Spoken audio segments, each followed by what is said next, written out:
apa sih? Udah tahu nggak? Menaati tata tertib atau peraturan. Ya, betul. Ada lagi yang tahu? Disiplin? Disiplin? Disiplin? Betul, atau enggak iya? Ini akan menjelaskan itu berkaitan dengan disiplin dan budaya positif. Nah, budaya positif adalah budaya positif itu apa? Nah, budaya positif adalah suatu kebiasaan. Nah, atau suatu kebiasaan yang kita lakukan dan berada positif. Nah, tanpa ada paksaan, tanpa juga ada hukuman. Itu yang disebut juga yang berkaitan dengan budaya positif. Kebiasaan-kebiasaan yang berkaitan positif tanpa adanya hukuman dan paksaan. Nah, itu kemudian dari mana? Dari kebiasaan yang ada di diri kita. Contohnya, nah, karena maksud ketika kita menunda data itu kita harus menggunakan hewan berapa? Karena melindungi nyawa, melindungi kepala. Melindungi kepala kita. Ada di sini hewan kata-kata dibilang. Saya. Ya, jadi tapi kita punya keyakinan ketika kita menggunakan hewan karena kita untuk kesehatan. Nah, yang kedua, kenapa sih kita ketika pandemi ini menggunakan masker? Karena virus. Nah, itu juga karena kita terus untuk menjaga kesehatan karena takut kita dikatakan ada razia masker, gitu ya. Nah, jadi kita harus dengan disiplin atau berjalan positif. Jadi di mana penerapan atau kebiasaan-kebiasaan itu timbul dari diri kita sendiri. Nah, berkaitan dengan budaya positif ini kita bisa melakukan atau kebiasaan yang positif yang pertama adalah di lingkungan kelas kita sendiri dulu. Nah, di sini bagaimana menimbulkan budaya positif yang pertama kita harus membuat peraturan kelas. Nah, dari peraturan kelas itu kita akan lebih luas lagi ke peraturan kelas. Setelah peraturan kelas untuk mencakup ke akan menimbulkan lingkungan yang positif. Nah, kelas kita sudah bagus, sudah mencerminkan yang bergaya positif, maka akan menciptakan lingkungan yang positif. Nah, berikutnya, setelah lingkungan kita sudah bagus, sudah positif, kemudian tidak ada yang melanggar peraturan, maka akan tercipta budaya positif atau kebiasaan-kebiasaan yang positif. Nah, untuk menciptakan budaya positif ini ada dua. Ibu akan membuat yang pertama adalah kelas impian. Nah, kelas impian itu kelas ini karena impiannya kasih yang berbeda.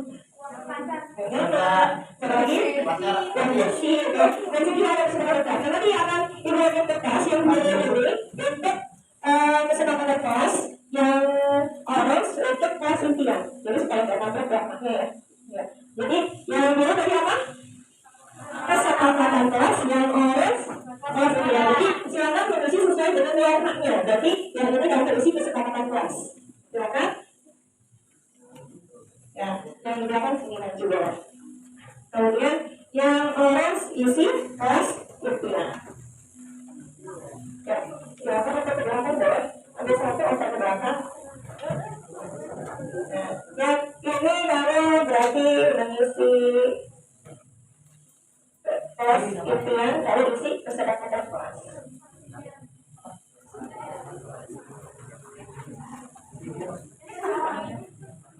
Ini juga sama, isi kesepakatan kelas ya. Ambil satu atau ke belakang. Lalu isi kesepakatan kelas.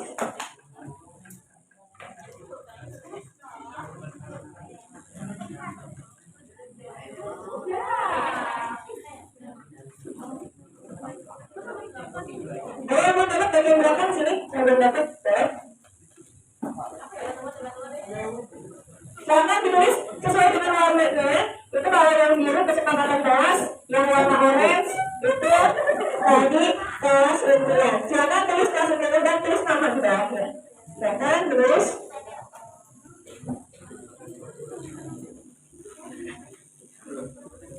Apa? Ya, silakan ditulis. Ya.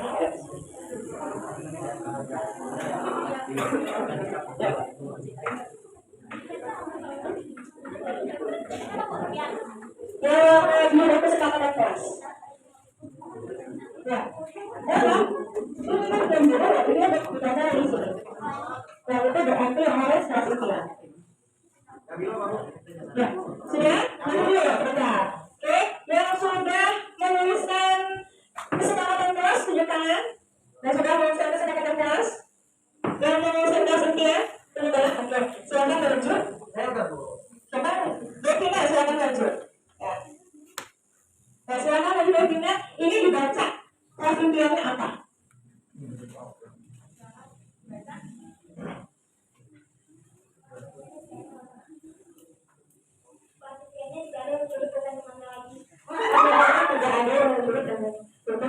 Ada yang sama tidak? Ada. Oke, kalau sama silakan yang sama Cynthia. Cynthia? Tapi itu masuknya kesepakatan kelas atau Cynthia? Kesepakatan. Ini masuknya ke sana.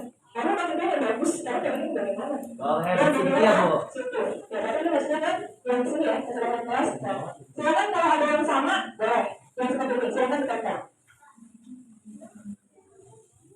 Lanjut.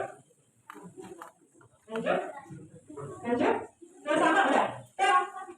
Kelas. Udah, boleh. Silakan lanjut kelas Cynthia.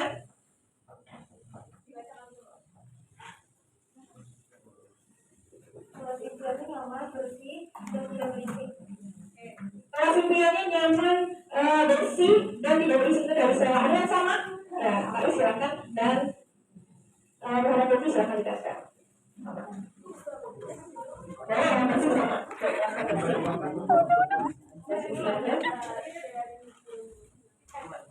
Sekarang, oke.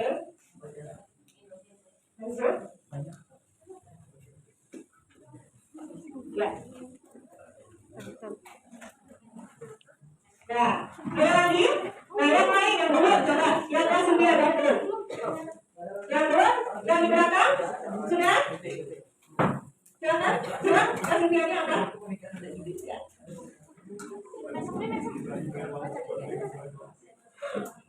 Kelas ujian yang nggak berisik, kelas yang bersih dan rapi. Sama ya, sama yang tadi. Terima kasih. Ada lagi? Sudah? Yang belum menggunakan kelas 9-nya siapa? Nah, yang belum menggunakan apa? Kelas 9-nya apa? Lalu bu, belum bu. Hah? Sama. Sudah? Maju. Bacakan kelas 9-nya.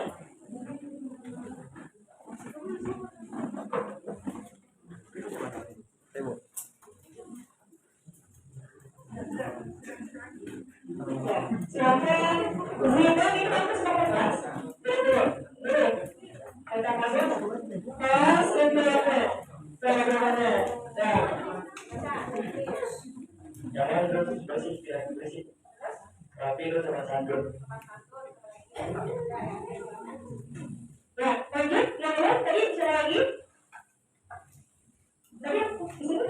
Sudah. Sudah. Lanjut satu lagi yang di belakang? Sudah. Kalau kesepakatan tadi yang di belakang? Oke, kalau sudah berarti kita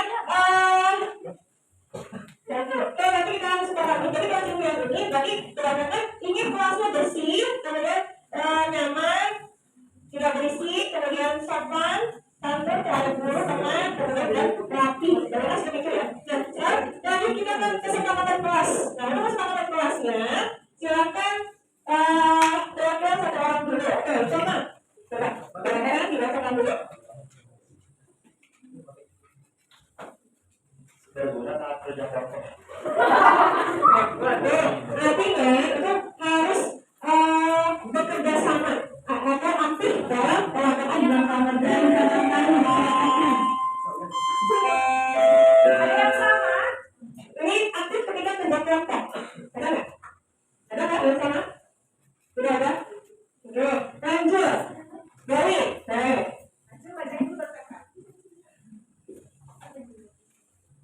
Laksanakan pikir sesuai jalur ekonomi dan meningkatkan keamanan dari kelas menjadi kondusif dan teratur. ya bagus ya ini melaksanakan pikir sesuai jadwal, kemudian sesuai dengan jadwal setiap hari dan meningkatkan keamanan. Nah, meningkatkan keamanan agar kelasnya menjadi kondusif dan teratur. Nah, itu bagus. Nah, lanjut. Ada yang sama nggak dengan ada sini? Silahkan dikatakan.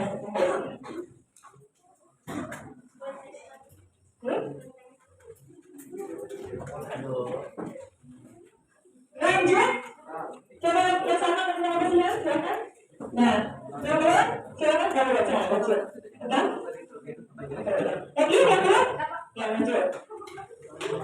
Silakan.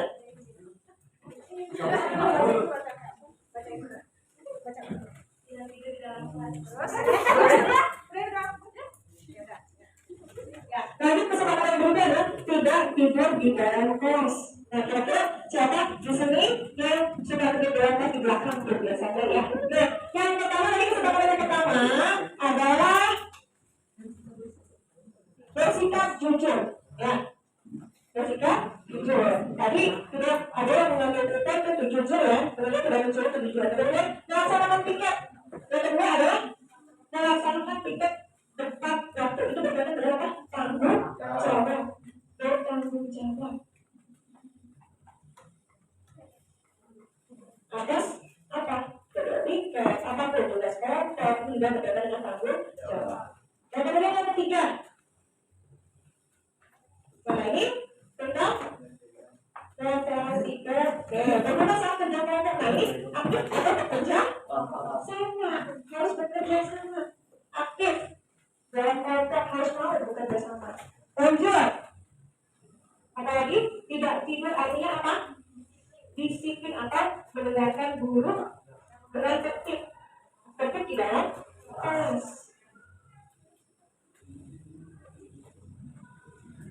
Ada lagi yang berbeda? Ya, dapat silakan maju. Ya, sudah dapat ya, dapat. Tidak ada yang saling membuli satu sama lain.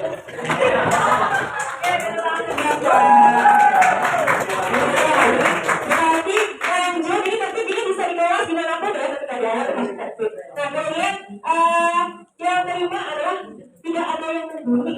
Berarti berkaitan dengan sopan santun. Ya, harus sopan dan santun. Ada lagi yang sama? Sebentar ya Pak? Sama, silakan ditanyakan. Ada lagi yang cari net? Sama Pak. Lanjut. Silakan dibaca.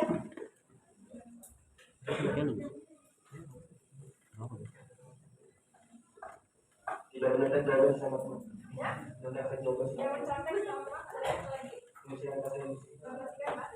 Bahwa tidak mencatat dengan teman dan menentukan kelas sampai bersih. Ya, itu mencatat satu ya, bagus juga ya. Nah, ini sama tidak mencatat itu berkaitan dengan apa? Kejujuran atau bersikap jujur. Kemudian tidak mencatat menentukan kelas dengan bersih berkaitan dengan tanggung jawab kita. Begitu ya. Nah, jadi ini dari ada 5 poin penting yang harus kita sepakati. Nah, berarti yang pertama adalah bersikap jujur, kemudian bertanggung jawab, kemudian bekerja sama, yang ketiga adalah tertib, yang kelima adalah sopan santun. Ya. Jadi kesepakatan kelas ini tidak boleh ada kalimat yang negatif. Jadi kesepakatan kelas itu sama harus berbeda positif. Yang minta kalau setelah ini kita sudah membuat kesepakatan kelas, tolong dipatuhi. Ya, karena apa? Kita kan semua menginginkan kelas yang bagaimana? Yang bersih, yang nyaman, yang rapi, tidak berisik. Nah, maka untuk menciptakan kelas impian kita, maka kita buat kesepakatan kelas seperti ini. Ya, bisa? Bisa dipatuhi? Bisa. Ada yang mau bertanya? Tidak ya. Jadi kalian tidak ada lagi yang melanggar peraturan atau yang masih berisik di kelas. Karena kan kita sepakat dalam belajar kita tidak boleh berisik kan? Iya. Bisa dilaksanakan? Bisa ya. Nah ini kalau kalian itu melaksanakan bukan karena ibu, karena kamu sudah bikin perjanjian, kamu sudah menyepakati itu, seperti itu. Ya. Paham? Iya. Ya. Untuk kesempatan hari ini kita sudah dapat 5 poin. Terima kasih atas kerjasamanya. Terima kasih untuk semuanya. Semoga kita bisa menciptakan budaya positif dari kelas, kemudian lingkungan sekitar, kemudian sehingga kita bisa menciptakan budaya positif. Ya, terima kasih untuk semuanya. Wassalamualaikum warahmatullahi wabarakatuh. Waalaikumsalam warahmatullahi wabarakatuh.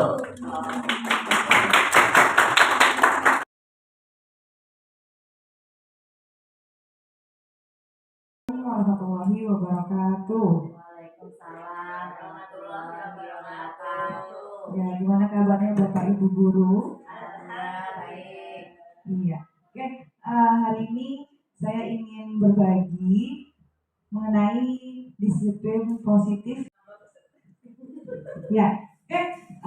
Di sini ada pertanyaan pemantik, setuju atau tidak setuju. Nah, pernyataan yang pertama adalah hukuman dapat mendisiplinkan anak.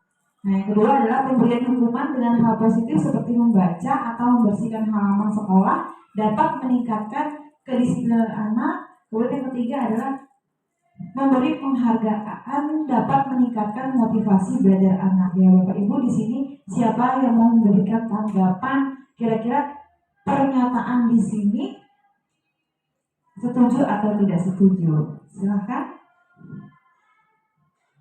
Ya, Bu Evi, silahkan memberikan tanggapan untuk pernyataan yang mana? Silahkan maju ke depan, Miss Evi. Silahkan.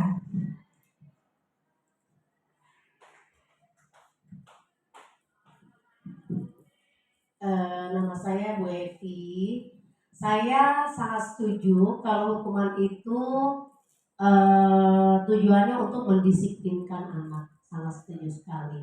Karena sekolah, kalau ketika anak melanggar aturan sekolah, ya, kalau tidak ada hukuman, tidak akan jerak mereka. Kalau tidak tujuannya itu memang untuk mendisiplinkan anak.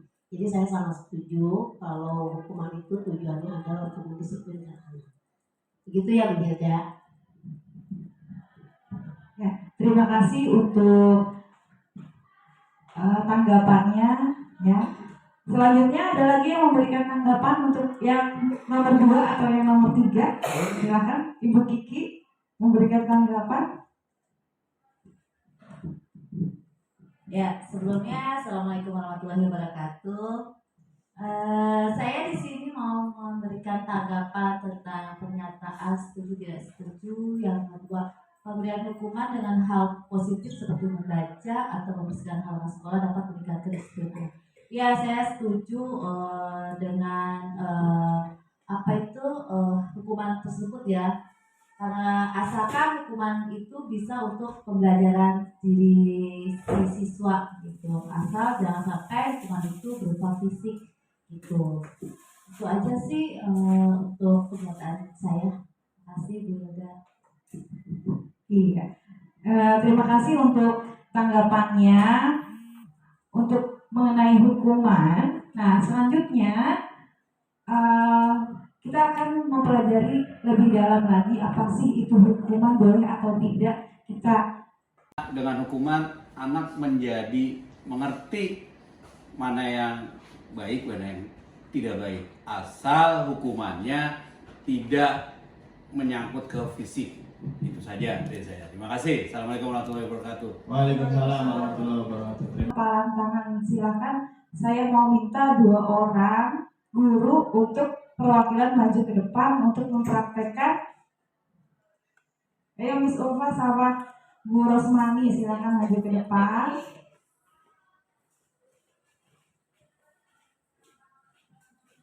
Nah, di sini perintahnya, sobeklah secari kertas kecil, tuliskan benda atau sesuatu yang sangat berharga untuk Anda. Nah, Bu Ros bisa menuliskan sesuatu, boleh nama seseorang yang sangat Bu Ros sayangi, ya.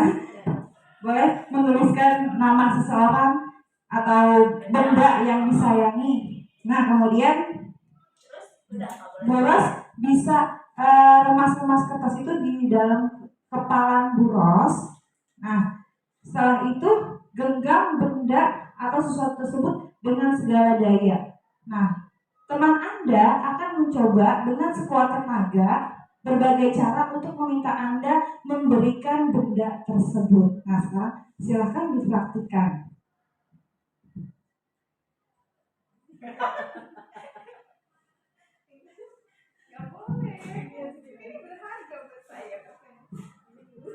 Boleh menghardik, merayu, menyuap, apa saja deh pokoknya supaya Bu Ros ini bisa membuka kepalanya.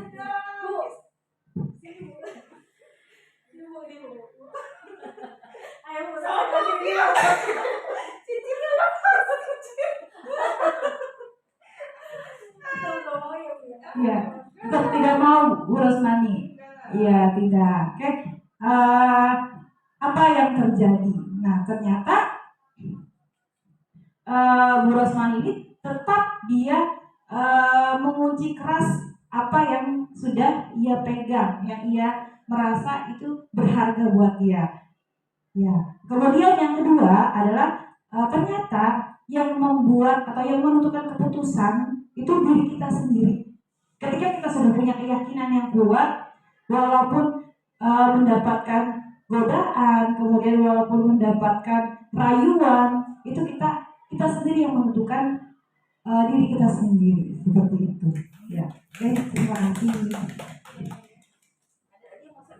Nah, sekarang kita perubahan paradigma teori kontrol atau teori pilihan itu ilusi kontrol. Jadi ilusi guru mengontrol murid.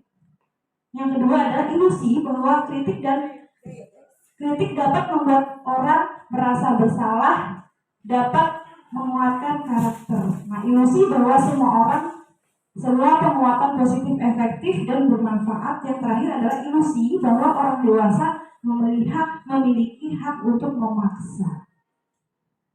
Ya, jadi Bapak Ibu, kalau misalkan siswa itu walaupun dia mendapat rayuan atau sebetulnya semuanya ada di dalam diri mereka sendiri. Kalau mereka ingin berubah, ya Bapak Ibu, ke arah yang lebih baik, berarti kita harus menumbuhkan motivasi intrinsiknya.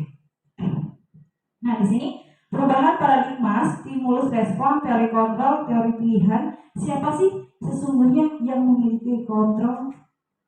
Nah, yang pertama adalah stimulus respon. Kita mencoba mengubah orang agar berpandangan sama dengan kita. Tapi di dalam teori kontrol, kita berusaha memahami pandangan orang lain tentang dunia kita. Kita tidak boleh berarti mengubah orang lain berpandangan sama dengan kita. Harusnya kita berusaha memahami pandangan orang lain terhadap dunia kita. Yang kedua, perilaku buruk dilihat sebagai suatu kesalahan. Nah, ini kita harus rubah paradigmanya. Kita melihat bahwa semua perilaku itu memiliki tujuan. Ya. Yang ketiga, orang lain bisa mengontrol saya. Nah, teori kontrol itu mengatakan bahwa hanya Anda yang bisa mengontrol diri Anda. Kemudian yang keempat, saya bisa mengontrol orang lain. Nah, sedangkan menurut teori kontrol, Anda tidak bisa mengontrol orang lain. Yang kelima, pemaksaan ada pada saat rujukan gagal. Nah, dalam teori kontrol, kolaborasi dan konsensus menciptakan pilihan-pilihan baru. Yang terakhir, model berpikir menang kalah.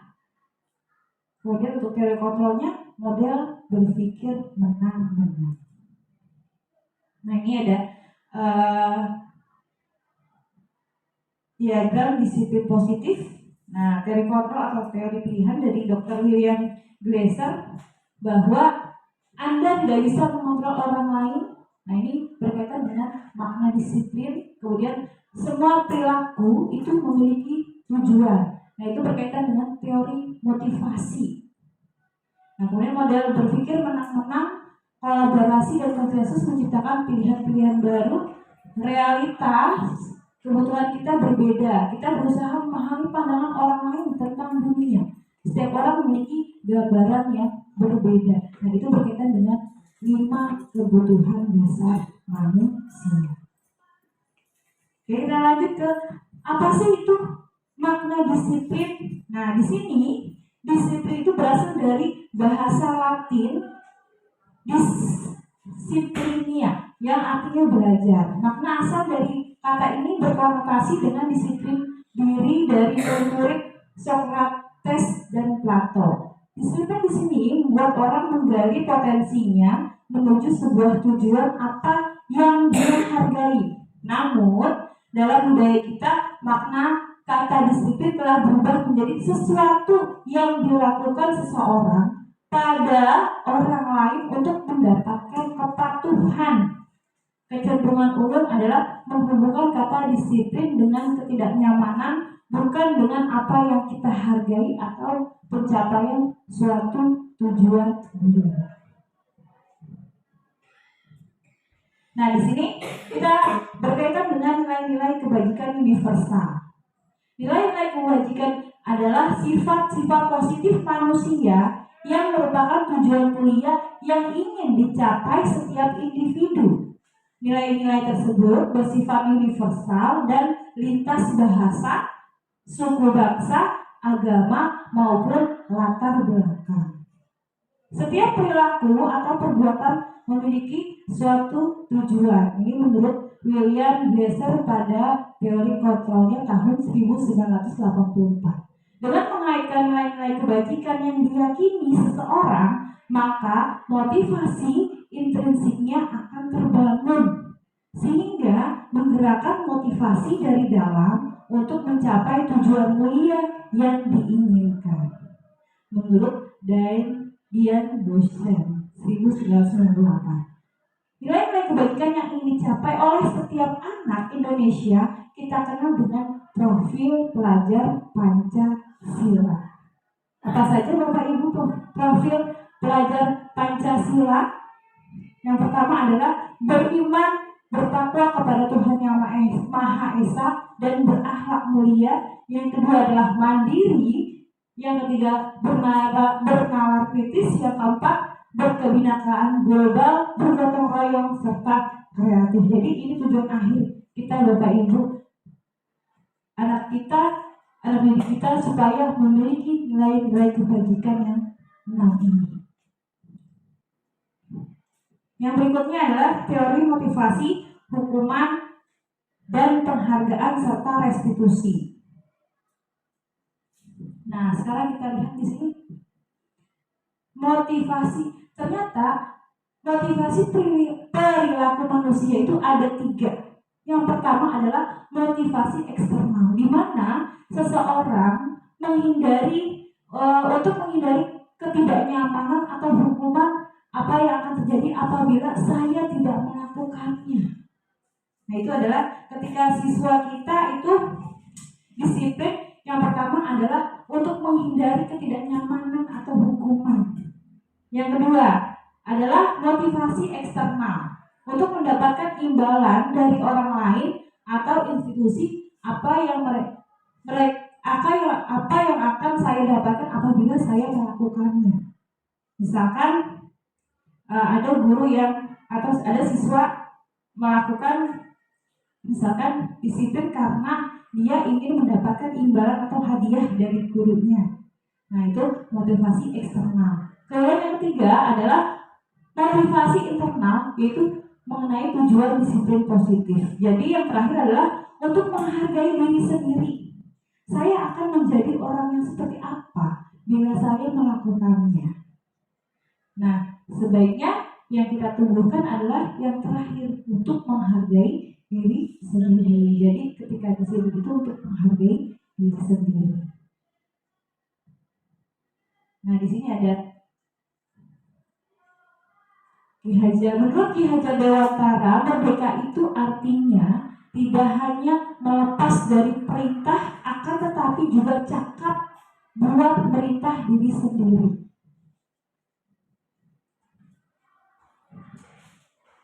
Nah, di sini juga ternyata penghargaan itu merupakan menghukum atau dihukum oleh penghargaan, bahwa penghargaan berlaku sama dengan hukuman. Dalam arti meminta atau memuji seseorang melakukan sesuatu untuk memenuhi suatu tujuan tertentu dari orang yang meminta atau membujuk, dorong eksternal, dan akan ada faktor ketergantungan. Nah, beberapa dampak dari pemberian penghargaan menurut Alfred Hahn adalah yang pertama adalah pengaruh jangka pendek dan jangka panjang. Nah, ternyata Bapak Ibu di sini juga penghargaan itu juga merupakan hukuman, sama. Jadi penghargaan sama dengan hukuman. Kenapa? Yang pertama adalah pengaruh jangka pendek dan jangka panjang. Jadi yang pertama, siswa itu mau melakukan sesuatu karena adanya penghargaan, bukan karena keyakinan diri sendiri, bukan karena kebutuhan diri dia. Yang kedua adalah penghargaan menghukum. Nah, contohnya misalkan ketika kita memberikan ranking, ketika pengambilan raport, nah itu dia sama juga penghargaan itu menghukum bagi siswa yang tidak mendapat ranking. Jadi yang tidak mendapatkan ranking itu dia merasa terhukum, merasa mendapatkan hukuman. Yang ketiga adalah penghargaan mengurangi ketepatan. Jadi ketika orang melakukan sesuatu ingin mendapatkan penghargaan, biasanya kurang tepat mengerjakannya karena dia ingin dapat hadiah, ya udah berusaha tapi biasanya kurang tepat. Yang keempat, penghargaan tidak efektif. Yang kelima adalah penghargaan merusak hubungan. Nah, bisa jadi yang dapat ranking di kelas itu teman-temannya cemburu sosial, jadi motivasinya jadi main saing-saingan di kelas gitu.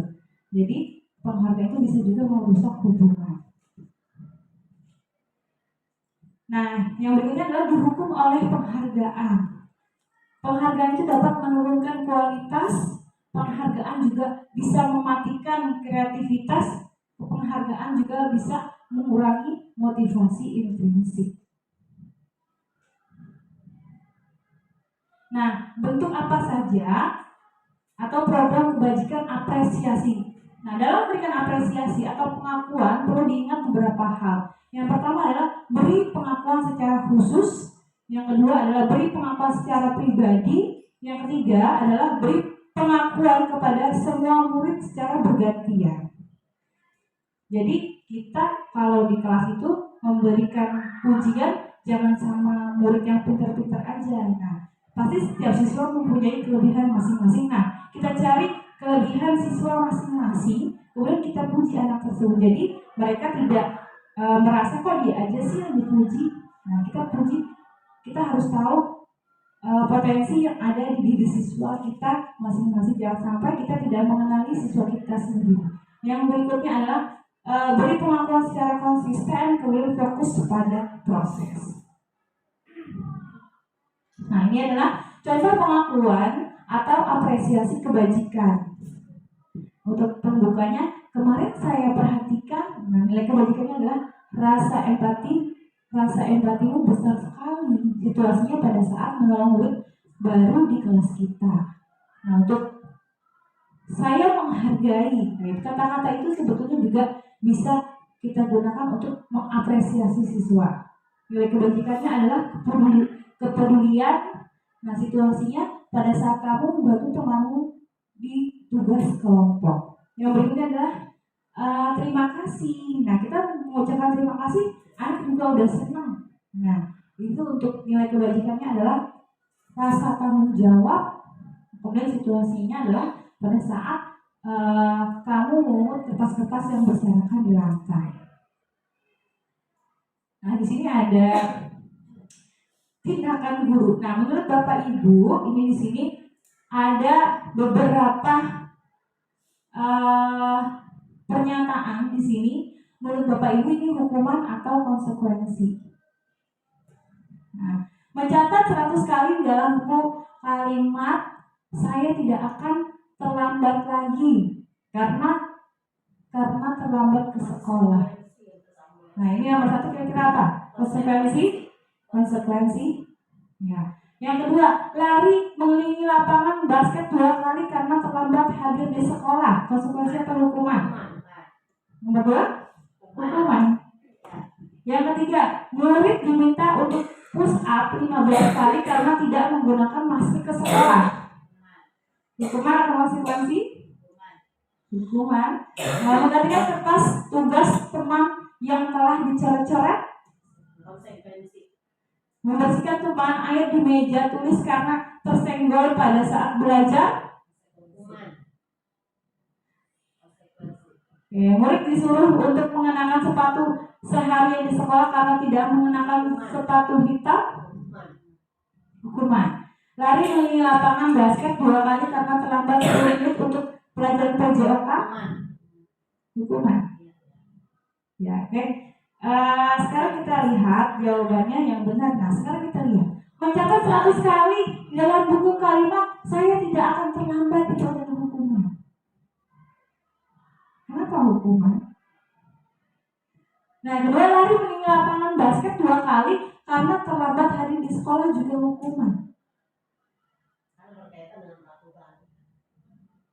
Nah, murid diminta untuk push up 15 kali karena tidak menggunakan masker ke sekolah juga hukuman. Yang keempat, menggantikan kertas tugas teman yang dicoret itu konsekuensi. Yang berikutnya, membersihkan tumpahan air di meja tulis karena tersenggol pada saat belajar juga konsekuensi. Murid disuruh untuk tidak mengenakan sepatu seharian di sekolah karena tidak menggunakan sepatu hitam, itu betul hukuman. Yang terakhir, lari mengelilingi lapangan basket 2 kali karena terlambat 10 menit untuk belajar PJOK adalah konsekuensi. Kenapa? Tadi banyak yang terbalik. Ya, karena kenapa? Biasanya kalau hukuman itu dia bersifatnya dadakan dan tidak direncanakan dan tidak berkaitan dengan pelajaran. Misalkan kalau yang ini konsekuensi ini di lapangan 2 kali karena terlambat karena dia berkaitan dengan pelajaran olahraga, ya nggak apa-apa, konsekuensinya dia meninggalkan lapangan. Tapi kalau yang nomor 1, nah ini dia adalah hukuman seperti itu. Nah, biasanya kalau hukuman itu dia tidak direncanakan dan siswa tidak mengetahui.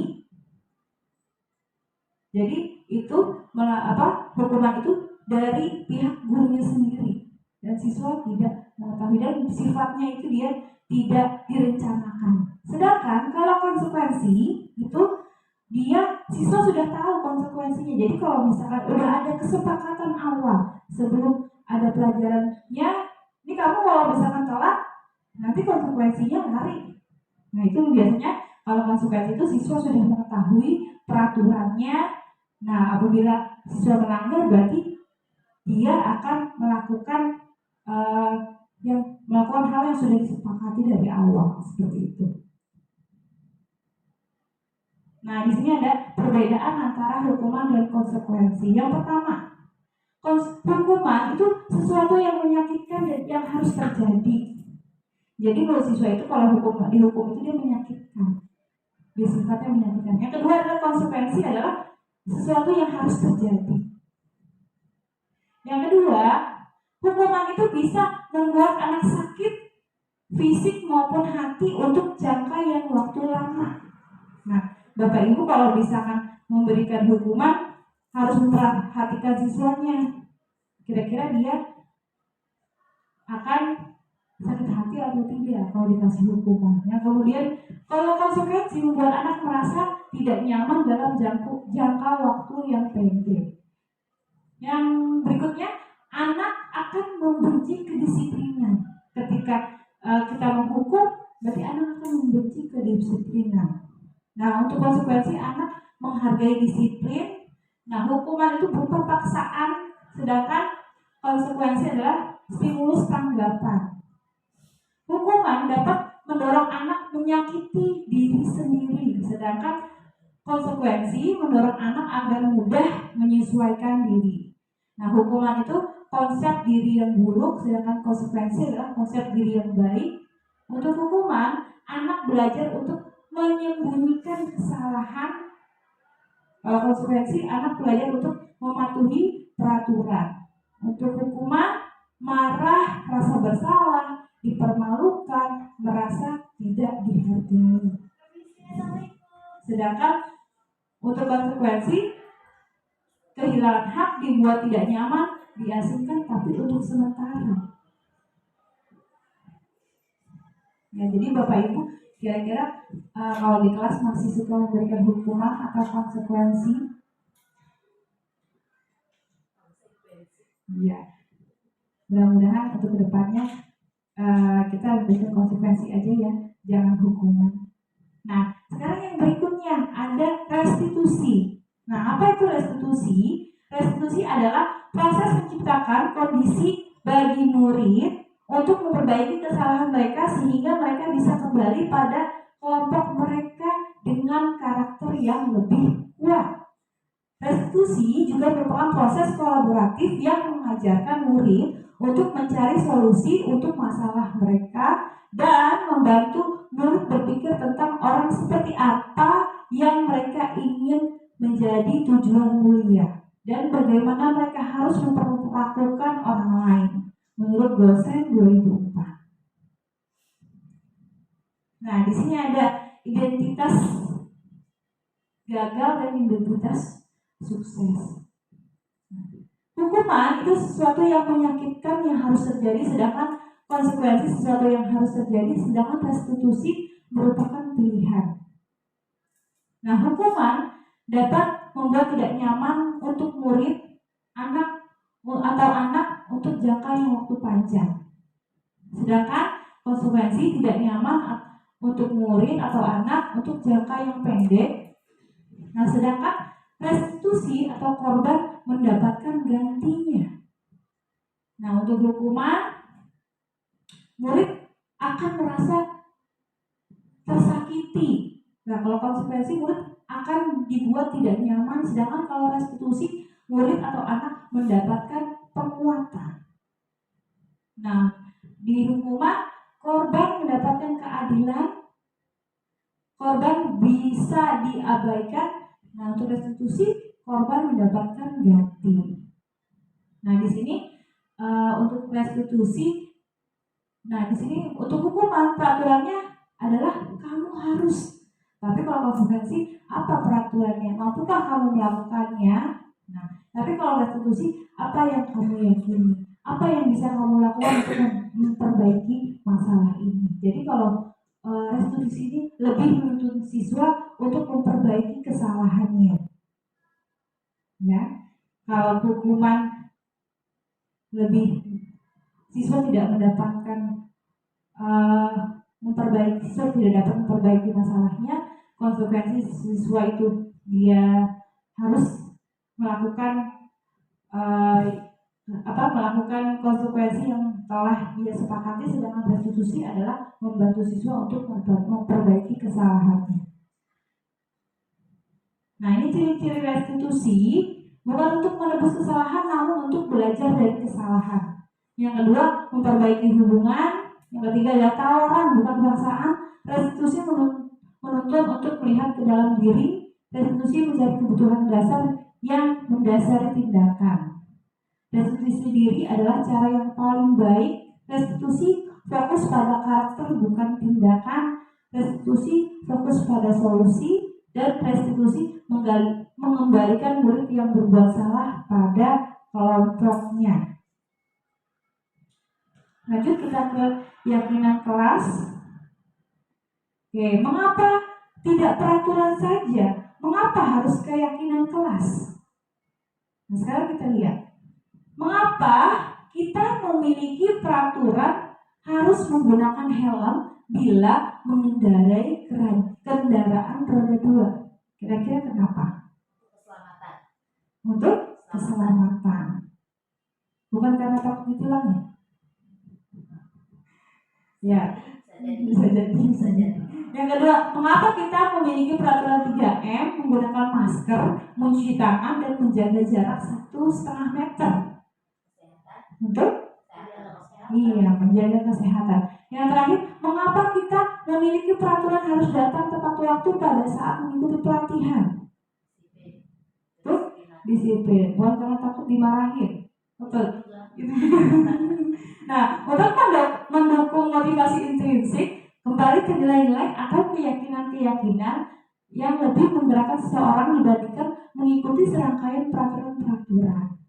Jadi, ketika kita melakukan sesuatu, kita harus punya keyakinan nih. Berarti ini untuk kesehatan, yang ini untuk keselamatan, yang satunya untuk kedisiplinan. Bukan karena ingin mendapatkan penghargaan atau karena ada polisi makanya pakai helm seperti itu, ya Bapak Ibu.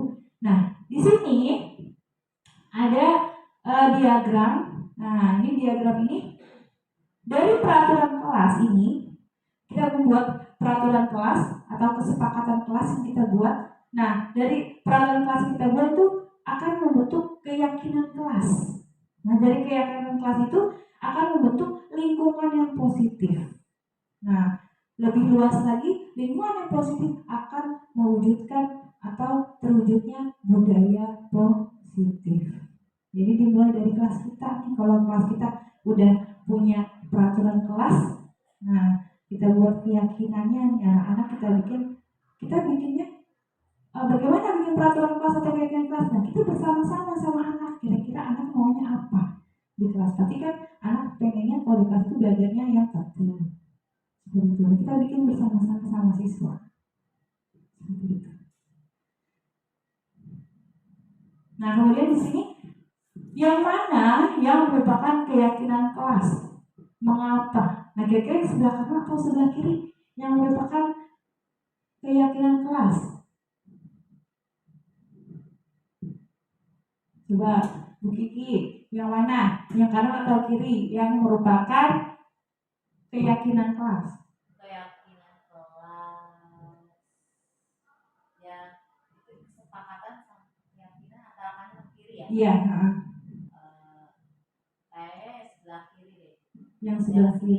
Yang ada gambar-gambar. Ini. Ya. Ya, jadi betul ya, ini adalah kesepakatan kelas. Yang pertama adalah datang tepat waktu, mengucapkan salam, menjaga kebersihan sekolah, berdoa sebelum dan sesudah kegiatan, aktif dalam belajar serta tertib. Nah, jadi ketika Bapak Ibu ingin membuat kesepakatan kelas, di dalamnya itu harus merupakan kalimat yang positif. Tidak boleh menggunakan kalimat yang negatif. Misalkan tidak boleh bercanda, itu diganti menjadi misalkan tertib di kelas, itu tidak boleh ada kata-kata tidak atau kalimat yang negatif seperti itu. Nanti kita akan praktekkan bagaimana membuat kesepakatan kelas. Nah ini ada kegiatan pendalaman keyakinan kelas. Di sini ada tabel Y dan tabel T. Nah di sini hormat. Nah di sini ada kata hormat. Kami meyakini bahwa sangat penting untuk menghormati semua orang dan barang milik orang lain. Yang kedua adalah bekerja. Kami meyakini bahwa sangat penting untuk mengerjakan segala pekerjaan atau mengikuti kegiatan yang telah ditugaskan. Yang terakhir diterima dan dimiliki. Kami meyakini bahwa sangat penting untuk merasa diterima pada suatu kelompok dan saling peduli satu dengan yang lainnya. Nah di sini ada terdengar, terlihat, atau berperilaku. Kemudian untuk hormat, tampak seperti dan tidak tampak seperti. Kira-kira nih, kalau misalkan kita hormat, terlihatnya seperti apa sih kalau di kehidupan kita atau di lingkungan kerja? Kalau hormat, nah kita lihat di sini. Nah, di sini kalau hormat adalah satu orang berbicara, yuk saya bantu. Nah, itu terdengarnya seperti itu. Nah, terlihatnya bagaimana? Dia berempati terhadap perasaan orang lain. Nah, berperilakunya bagaimana? Berarti tersenyum ramah. Nah, itu menghormati. Kemudian yang kedua adalah bisa dengan kata atau dengan kita bisa mendengar, kita bisa menyelesaikan masalah ini bersama. Yang kedua adalah terlihat seperti memegang barang milik orang lain hanya dengan izinnya. Nah, jadi ketika kita menghormati orang lain, berarti kita kalau mau pinjam barang sesuatu itu terlihat kita harus meminta izin. Nah kalau kita dengar, berarti kita di sini misalkan boleh saya pinjam. Nah itu siswa itu terdengar memberikan kata-kata boleh saya pinjam. Nah berperilakunya bagaimana? Nah berperilakunya di sini misalkan siswa akan mengembalikan barang yang ia pinjam seperti itu. Nah kemudian di sini ada juga hormat tampak seperti datang tepat waktu. Jadi kalau orang yang hormat itu berarti dia datang tepat waktu. Nah kemudian tidak tampak seperti, nah yang sering hadir terlambat berarti dia tidak hormat. Nah lanjut untuk bekerja, ini tampak seperti tekun bekerja dan menyimak guru. Yang tidak bekerja berarti dia tidak mendengarkan guru dan acuh tak acuh. Kemudian tampak seperti kalau dia bekerja menyerahkan tugas tepat waktu. Kalau yang tidak bekerja berarti tugas itu tidak dikumpulkan atau tidak dikerjakan. Nah, ini coba. Di sini ada selalu kembalikan buku ke tempatnya. Keyakinan kelasnya apa? Mengembalikan buku ke tempatnya. Berarti keyakinan kelasnya apa? Tanggung jawab, menghormati, tanggung jawab ya. Oke. Dilarang mengganggu orang lain. Menghormati orang lain. Kemudian hadir di sekolah 15 menit sebelum pembelajaran dimulai. Adalah tanggung jawab. Oke. Dilarang melakukan kekerasan. Dilarang menggunakan narkoba. Apa? Kesehatan. Iya, kesehatan. Bergantian atau menunggu giliran. Gunakan masker. Jangan berdiri di kelas atau koridor. Nah, sekarang kita lihat. Nah, ini dia. Berarti selalu mengembalikan buku ke tempatnya merupakan tanggung jawab. Dilarang mengganggu orang lain, itu menghormati orang lain. Hadir di sekolah 15 menit sebelum pembelajaran dimulai, menghormati orang lain atau berkomitmen. Dilarang melakukan kekerasan, itu adalah keselamatan dan menghormati orang lain.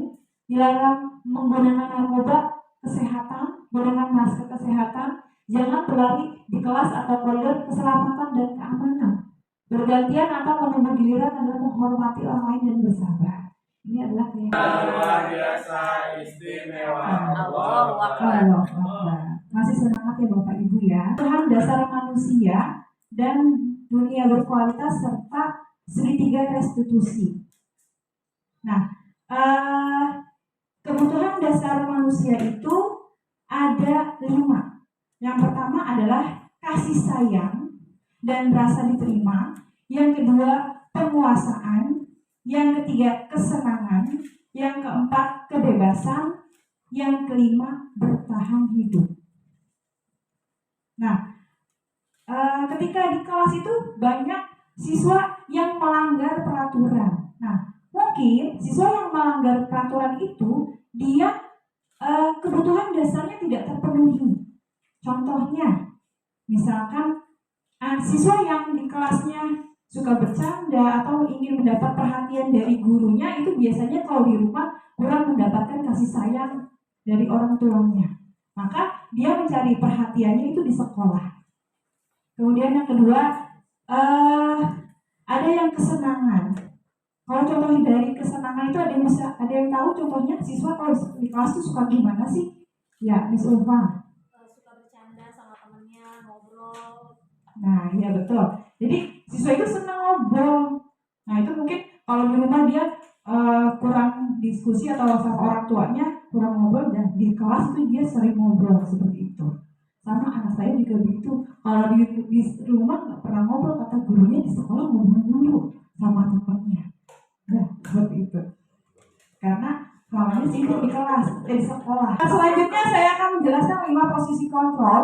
Di dalam kelas itu seorang guru mempunyai 5 posisi kontrol. Yang pertama adalah penghukum. Kemudian yang kedua, pembuat rasa bersalah. Yang ketiga adalah teman. Yang keempat adalah pemantau. Yang terakhir adalah sebagai manajer. Nah, kira-kira nih Bapak Ibu guru, ketika di kelas kita sudah sampai level yang mana? Nah, yang pertama itu kita suka menghukum siswa atau membuat siswa merasa bersalah, itu berarti kita belum gagal, maksudnya belum berhasil gitu secara mendidik siswa. Contohnya, di sini guru berbuat menghardik atau menunjuk, menyakiti atau menyindir. Itu tidak boleh, harusnya dihindari. Nah, yang level yang kedua itu kita sebagai teman atau pemantau. Nah, di sini contohnya kita membuatkan alasan-alasan untuk muridnya, kemudian menghitung dan mengukur. Misalkan kalau ada kata-katanya seperti ini, siswa suka bicara, ayolah, kita guru sendiri, ayolah lakukan demi ibu.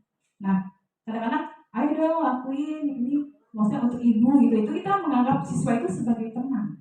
Nah, kemudian kalau kita sebagai pemantau itu kita memantau memantau siswa. Nah, sebagai pemantau. Kemudian misalkan di sini ada apa peraturan, jadi kita membuat peraturan dan kita memantau. Kayak misalkan ada yang mencontek ketika mengerjakan PR, nah itu kita sebagai pemantau. Kemudian yang terakhir adalah manajer. Nah, kalau sebagai manajer kita mengajukan pertanyaan-pertanyaan, misalkan apa yang kita yakini, apa yang bisa kamu kerjakan untuk memperbaiki masalah ini. Nah, kita sebagai manajer mencari solusi. Kalau anak punya masalah, kita cari solusinya bersama-sama. Seperti itu. Jadi mudah-mudahan kita semua paling tidak kita di level yang kedua. Apalagi kalau sudah sampai di level manajer itu sudah bagus sekali. Lanjut. Nah, ini pertanyaan-pertanyaan. Yang pertama, saya kecewa sekali dengan kamu. Nah, itu berarti kita membuat gimana? Anak, iya, membuat orang merasa bersalah. Misalkan kamu, misalkan ibu suka nanya di kelas, saya kecewa sekali sama kamu. Nah, itu berarti membuat siswa merasa bersalah. Kemudian yang kedua, kamu tidak pernah benar melakukannya. Berarti kita penghukum, sebagai penghukum. Kamu gak pernah benar nih ngelakuinnya. Kemudian yang ketiga, ayolah lakukan demi ibu atau bapak. Itu kita sebagai level sebagai teman. Kemudian yang berikutnya, apakah kamu mau mendapatkan stiker bintang hari ini? Nah, itu sebagai pemantau. Kemudian yang berikutnya, bagaimana kamu bisa menyelesaikan masalah ini? Itu sudah sampai level manajer. Kemudian yang terakhir, kamu selalu paling terakhir itu sebagai penghukum.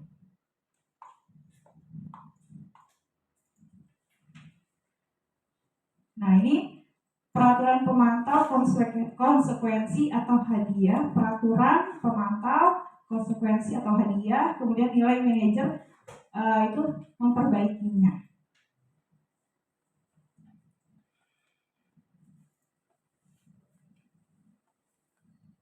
Nah, lanjut kita ke segitiga restitusi. Untuk segitiga restitusi ini ada 3 cara untuk memperbaiki kesalahan siswa atau menangani kenakalan ya. Maksudnya menangani siswa yang melanggar peraturan, betul. Ada yang namanya metode dengan segitiga restitusi. Yang pertama adalah menstabilkan identitas. Nah, bagaimana menstabilkan identitas? Contohnya, kemarin saya sudah membuat video, mungkin Bapak Ibu sudah melihat videonya. Ya, misalkan ada siswa yang tidak mengerjakan PR. Kemudian kita berbicara sama siswanya, jangan langsung dihukum, Bapak Ibu ya. Jadi kalau ada siswa yang nggak ngerjain PR, dipanggil dulu. Sebenarnya siswa kalau udah dipanggil sama guru itu udah takut duluan. Sama saya juga kalau dipanggil udah takut. Nah, ditanya dulu nih, kamu kenapa? Nah, menstabilkan identitas, kamu kenapa nggak ngerjain PR? Tanya. Terus setelah ditanya, misalkan dia lupa atau ketiduran gitu ya Bapak Ibu ya. Nah, habis itu kita stabilin nih. Oh, Ibu juga pernah dulu waktu sekolah nggak ngerjain PR. Seperti itu. Nah, itu menstabilkan identitas. Jadi anak tidak merasa bersalah. Kemudian yang kedua adalah validasi kebutuhan. Nah, misalkan di sini, adakah cara yang lebih efektif untuk mendapatkan apa yang kamu butuhkan? Atau kamu tentu punya alasan mengapa melakukan itu. Nah, kita tanya, setelah seperti itu, alasannya apa? Kenapa dia tidak mengerjakan PR? Kesiangankah? Atau tidak bisakah? Tidak mengertikah materinya? Seperti itu. Nah, kalau sudah, misalkan anak ini, Bu, saya kesiangan karena tidurnya larut malam. Nah, berarti kita cari solusinya Bapak Ibu. Bagaimana caranya? Kita tanya lagi ke anaknya. Terus Terus kalau misalkan kamu tidurnya larut malam, kira-kira supaya PR kamu dikerjakan bagaimana? Tanyain lagi. Pasti anak tersebut bilang, saya besok nggak tidur malam lagi deh Bu. Seperti itu. Nah, kemudian yang ketiga adalah menanyakan keyakinan. Nah, kira-kira nilai apa yang telah kita sepakati? Nah, sebelumnya kan berarti Bapak Ibu guru harus membuat kesepakatan kelas ya. Nah, setelah membuat kesepakatan kelas, misalkan ada siswa yang tidak mengerjakan PR, berarti tanya lagi, kamu percaya? Kemarin kan kita sudah buat keyakinan kelas. Kira-kira nih, keyakinan kelas apa yang kamu sudah langgar? Atau apakah kamu sudah melanggar keyakinan kelas? Kita tanya nih ke anaknya. Pasti dia melanggar atau tidak? Melanggar kan? Karena dia tidak mengerjakan PR. Seperti itu. Nah, segitiga restitusi ini bertujuannya untuk apa?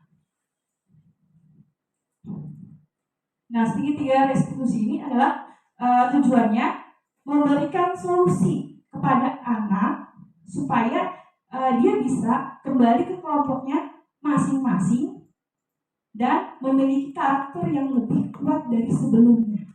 Yang tadinya dia malas, mungkin dengan kita ajak ngobrol seperti itu, dia punya keyakinan dan dia akan malu sendiri dan dia akan berubah perilakunya sendiri. Bukan kita yang nyuruh kamu besok gak boleh tidur malam lagi, bukan, tapi dia sendiri yang mencari solusinya, bukan kita. Karena dia yakin, punya keyakinan kelas seperti itu. Nah, ini ada cara kata-kata yang bisa menstabilkan identitas. Ya, sampai sini saya mau dengar cerita Bapak Ibu untuk menangani masalah. Nah, kalau ada siswa nih yang di kelas tidak mengerjakan tugas, kira-kira bagaimana penanganannya, bisa berbagi? Siapa yang mau berbagi? Silakan. Cara penanganannya, coba saya minta deh sama Mr. Ferdian. Ya, Mr. Ferdian. Gimana nih Mr. Ferdian kalau ada siswa yang melanggar peraturan atau tata tertib ketika pelajaran Mr. Ferdian? Yang pertama, saya tanya dulu, misalkan dia nggak ngerjain PR nih, kamu kenapa nggak ngerjain PR? Ya, kadang-kadang anak kan jawabannya itu lupa, gitu ya. Terus saya tanya lagi, sebelum kamu lupa, kamu ngerjain apa dulu? Jadi cari permasalahannya. Ya pertama saya tanya dulu, misalkan dia nggak ngerjain PR nih, ya kan? Saya tanya, kamu kenapa nggak ngerjain PR? Ya, kadang-kadang anak-anak jawabannya itu lupa, gitu ya. Lalu saya tanya lagi, sebelum kamu lupa, kamu ngerjain apa dulu? Nah, jadi dicari permasalahannya, kenapa dia ngerjain PR, kenapa dia lupa. Saya ini Pak, saya nganterin ibu saya. Ya kayak kemarin kan saya nanya si Aufa ya, Aufa kenapa nggak ngerjain PR? Dia bilang nganterin ibunya ke rumah sakit. Nah terus sampai malam, akhirnya dia ketiduran. Nah jadi ya udah, kali ini saya kasih kesempatan kamu sekali lagi, besok ini dikerjain lagi PR-nya. Iya siapa? Akhirnya pas besokannya PR yang saya kasih sama dia dikerjain, begitu. Mr. Ferdian, ya jadi Mr. Ferdian nggak menghukum ya, memberi hukum atau konsekuensi atau merestitusi. Ya, jadi saya memberi kesempatan kedua. Memberi kesempatan kedua, begitu ya. Ya. Oke, untuk tahu untuk Mr. Ferdian, ya karena Mr. Ferdian dia tidak menghukum ya. Ya, ada lagi yang lain? Bagaimana cara menanggapi siswa yang melanggar peraturan kelas? Coba Ibu minta Musifa. Coba gimana cara menanganinya?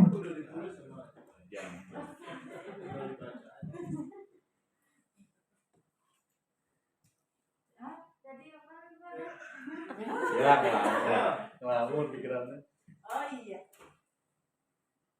Jadi cara menangani anak yang tidak mengerjakan PR diberi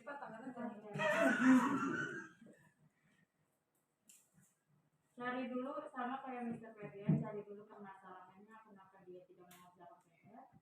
Kemungkinan ada konsekuensinya, konsekuensi kenapa dia tidak mengerjakan PR. Takutnya kalau dia diberi kesempatan 2 kali, seterusnya tidak mengerjakan, makanya mungkin diberi hukuman atau konsekuensinya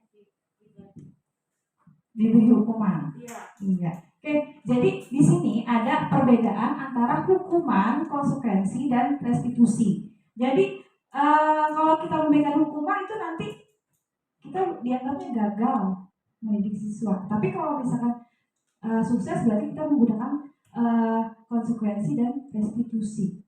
Seperti itu. Misalkan hukuman itu biasanya sesuatu yang menyakitkan. Biasanya fisik. Kemudian hukuman itu biasanya sesuatu yang biasanya sifatnya itu dadakan, tidak direncanakan.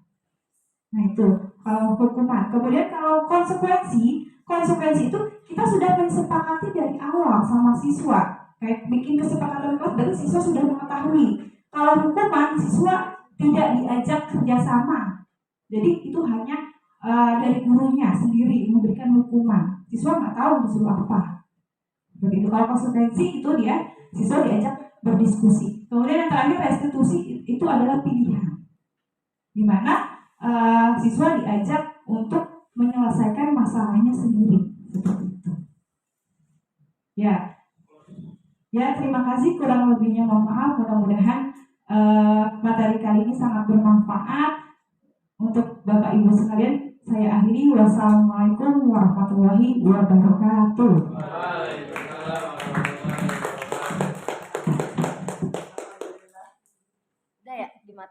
Assalamualaikum warahmatullahi wabarakatuh. Saya Jalsa Makila dari kelas 6. Saya akan menyampaikan pendapat saya tentang kesepakatan kelas yang telah dibuat oleh kelas saya kemarin. Menurut saya, dengan adanya kesepakatan kelas, maka akan memberikan kesadaran bagi siswa dan teman-teman untuk lebih mematuhi peraturan yang dibuat bersama. Karena kesepakatan ini dibuat dari kita, oleh kita, dan untuk kita semua. Semoga kedepannya siswa-siswa SMP PGRI 2 Ciledug menjadi lebih disiplin. Terima kasih. Wassalamualaikum warahmatullahi wabarakatuh. Assalamualaikum warahmatullahi wabarakatuh. Saya Encep Abdul Salam, guru mata pelajaran Pendidikan Pancasila di SMP PGRI 2 Ciledug. Pada kesempatan kali ini saya akan memberikan testimoni tentang budaya positif yang disampaikan oleh Ibu Hilda Pidania sebagai calon guru penggerak di SMP PGRI 2 Ciledug. Budaya positif yang sudah disampaikan atau diterapkan di kelas oleh Ibu Hilda Pidania merupakan hal yang sangat bagus diterapkan dalam proses pembelajaran, di mana di dalam budaya positif tersebut salah satunya adalah ada semacam kesepakatan kelas. Kesepakatan kelas ini tujuannya adalah untuk menumbuhkan sikap kesadaran diri atau self awareness bagi seluruh siswa-siswi yang ada di kelas tersebut khususnya, dan juga untuk semua siswa yang ada di sekolah, sehingga mereka punya tanggung jawab secara kebersamaan dalam melaksanakan proses pembelajaran. Budaya disiplin ini sangat penting dalam proses pembelajaran, di mana dengan adanya kesepakatan tersebut setiap siswa punya tanggung jawab masing-masing bagaimana bisa melaksanakan tugas ataupun punya kesadaran untuk melaksanakan hal-hal yang sudah disepakati, sehingga jika ada pelanggaran-pelanggaran maka mereka tidak harus dilakukan hukuman secara fisik atau yang lainnya. Mereka sudah sadar sendiri bahwa mereka sudah melakukan suatu kesalahan. Nah, hal ini sejalan dengan program yang ada di SMP PGRI 2 Ciledug. Artinya dengan adanya program dari sekolah dari guru penggerak ini dapat berjalan secara bersinergi dengan apa yang dilaksanakan atau diprogramkan di SMP PGRI 2 Ciledug, yaitu tentang 4K. Salah satunya adalah kedisiplinan. Jadi dengan adanya budaya positif yang sudah dilaksanakan oleh Ibu Hilda tersebut akan menjadi sebuah penguatan bagi penerapan karakter yang ada di SMP PGRI 2 Ciledug. Mungkin itu saja testimoni dari saya. Mohon maaf. Terima kasih. Assalamualaikum warahmatullahi wabarakatuh.